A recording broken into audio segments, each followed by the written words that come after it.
Les patrons en colère tiennent ce soir un meeting à la Cité internationale de Lyon. MEDEF, CGPME et UPA sonnent donc la mobilisation générale, comme l'a expliqué Pierre Gattaz en conférence de presse. C'est un mouvement de la base et qui essaye d'exprimer ce que nous disons, nous, au niveau national, depuis des mois au gouvernement. Ce que nous disons au niveau du gouvernement, c'est qu'il y a des dispositifs qui ne marchent pas et qui vont détruire de l'emploi.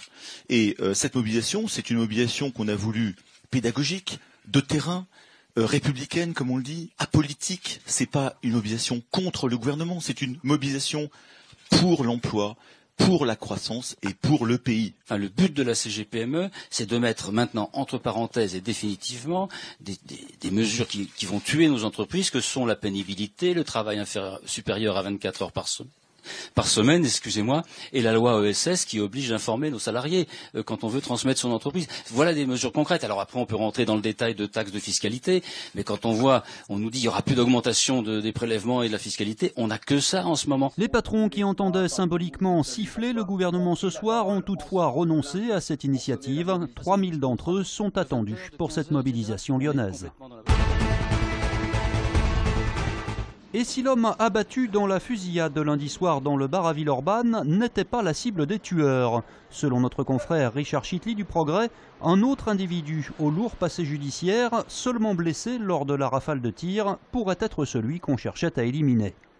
Alors Farid Bencherif, c'est quelqu'un qui s'était fait un nom dans des affaires assez importantes dans les années 90.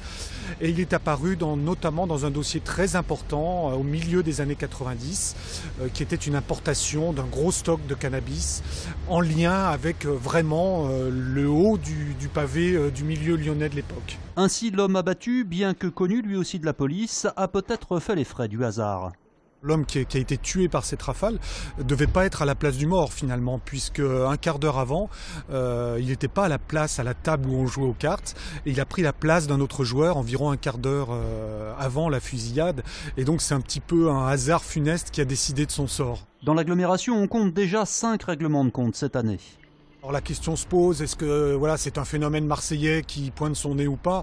Je crois qu'on en est vraiment très loin. Ça fait partie un peu de la vie agitée du banditisme.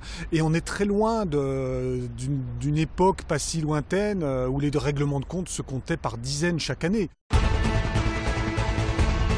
On était au 39e étage et donc on a senti une odeur et puis un début de fumée, quand même un petit peu assez épaisse, et donc j'ai pris l'initiative de faire descendre tout le monde. L'image n'aura sans doute pas échappé à de nombreux Lyonnais. Un important dégagement de fumée était visible ce matin vers 9h au 26e étage de la tour InCity, cours Lafayette.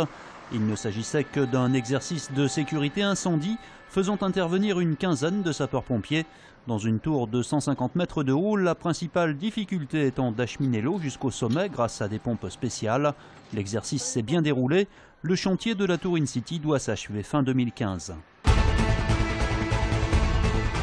Victoire obligatoire ce soir pour l'Asvel. Les Villeurbanais se déplacent en Italie pour affronter Cantoux en 8e journée de l'Eurocup. Bien relancé en championnat après la victoire samedi soir contre Chalon-Reims, l'Asvel doit s'imposer face aux Italiens pour espérer une qualification pour le LAS 32, le deuxième tour de la compétition européenne. Au match aller, la Green Team s'était imposée 78-70 à l'Astrobal.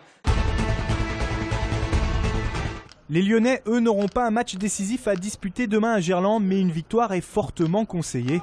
Après un match nul inquiétant à Bastia il y a 10 jours et surtout après la débâcle dans le derby dimanche, Reims à domicile est un bon moyen de se relancer. Pour changer, Gourcuff et Grenier, toujours en phase de reprise, seront absents, tout comme Bicevac suspendu. A noter que si Saint-Etienne, Rennes et Bordeaux l'emportaient ce soir, l'OL avant son match se retrouverait à la 6e place de Ligue 1. OL Reims, c'est demain à 21h. La fête des Lumières débute vendredi et sera cette année orpheline de la parade lumineuse. Ces 3 dernières éditions, artistes et bénévoles lyonnais s'associaient pour proposer une déambulation en presqu'île. L'an passé, des créatures inspirées de la culture mexicaine avaient été fabriquées par les habitants. Un projet participatif qui n'est donc pas reconduit, principalement pour des raisons budgétaires. On avait beaucoup de gens, le souci c'est peut-être de l'autre côté, avoir des équipes qui en un mois peuvent monter un projet artistique animé presque 200 bénévoles pour les dernières éditions autour de la réalisation d'un projet. Et puis il y a un souci économique, il faut le dire aussi, c'est que ça coûte cher tout ce temps de préparation et que cette année on a serré un peu, remis un peu d'argent sur le grand spectacle de Bellecour pour que ça ait plus d'ampleur.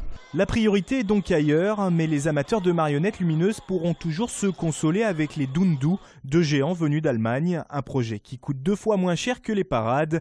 Il n'y a pas un mois de préparation en amont. Là, ils sont quand même une vingtaine à faire le spectacle, qui sont dans un projet très interactif avec les visiteurs et qui vont être comme ces personnages lumineux géants qui vont se promener comme des visiteurs dans la fête et puis chaque soir se retrouver à 20h et à 22h30 sur le quai Saint-Antoine. Comme en 2013, le budget de la Fête des Lumières s'élève cette année à 2,6 millions d'euros, financé pour moitié par la ville et pour moitié par des partenaires privés ou institutionnels.